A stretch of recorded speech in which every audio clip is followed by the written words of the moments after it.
And now, News Channel 10's 24/7 local weather first alert forecast, sponsored by Generator Supercenter of Amarillo.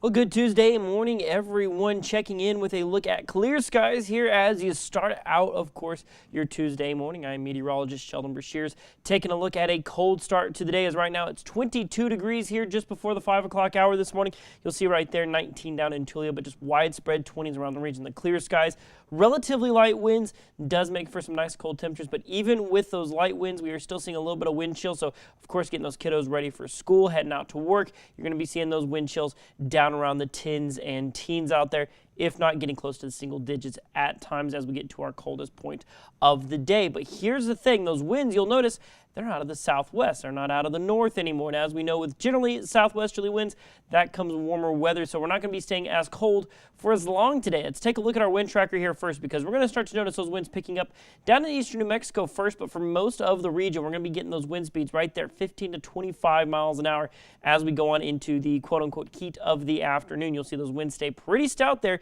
even still staying in the mid-teens as we go on into 9 o'clock tonight. We don't see a lot of relief from those stronger winds as we go into the overnight period. And then for your Wednesday, we get those winds out of the north. Now, of course, southwest winds mean warmer weather. Those northerly winds mean cooler weather going into your Wednesday. So let's look at those temperatures for the forecast today. We're going to be up around 24 by 8 o'clock this morning. So, like I said, slight warming out there. High 40s and some low 50s by Tuesday afternoon. And then you'll see as we go into the heat of the day, we'll see high 50s, maybe even some low 60s down off towards the southern ends of the region. So always good to see those temperatures getting into a little more of a seasonal range, as our normal high for this time of year is about 55 after all. But this will be probably one of the warmest temperatures we see all week, as you'll see us dropping back low 40s overnight, drop back into the upper 20s overnight, but then you'll notice afternoon highs for tomorrow, your Wednesday, do look significantly cooler with maybe some low 40s to low 50s in the warmer parts of the region. And that's just one of two parts of our next weather maker. Of course, we're going to see that cold front, but then maybe some accumulating snowfall Wednesday into Thursday. So let's look at that outlook, as we're going to see that cold front roll through tomorrow.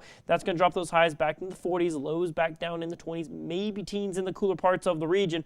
But they're going to see a trough start to kind of dig in a little bit, and that's going to start to bring in those better snow chances for possibly more of the area. Now, here in Amarillo, we're looking at about a 20 to low 30% chance of maybe a trace of snow to a couple of tenths of an inch at best as it sits right now. This has kind of trended back up a little bit. That darker blue you see kind of further off towards the west and northwest, you're going to see slightly better chances of a couple of tenths to maybe an inch plus on the higher end of expectations. And of course, going up into the mountains of New Mexico, you're going to be seeing much more significant snowfall up that direction. So right now, the primary time frame looks to be late Wednesday night into your Thursday morning. So that's why you'll see on Wednesday, mostly cloudy skies, but a 20% chance PM snow, of course, evening snow, and then of course 30% AM snow there for your Thursday. You'll see right there 58 today, 42 tomorrow, 39 on Thursday, but then we turn a corner and end up back there in the mid 50s as we head throughout the rest of this upcoming week.